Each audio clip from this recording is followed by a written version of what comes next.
Binuwag ni Pangulong Bongbong Marcos ang Presidential Anti-Corruption Commission o PACC.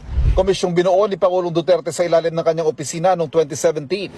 Ang PACC po ay napakaliit na opisina, napakaliit ng kapangyarihan, pero ang puso para lumaban sa korupsyon sa pangunguna ng Pangulong Duterte, buwis buhay po kami noon. Kaya ang lahat po ng government official noon talagang takot mahuli sa korupsyon.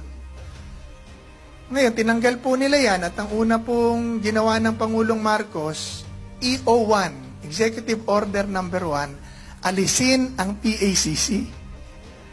Ang tanging opisina na nilikha para labanan ang korupsyon sa gobyerno.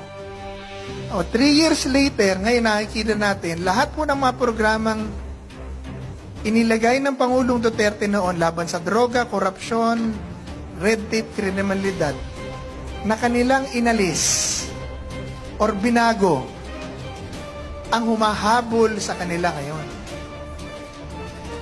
Ngayon, anong issue ngayon? Korupsyon na naman. Droga na naman. Kriminalidad na naman. Yan.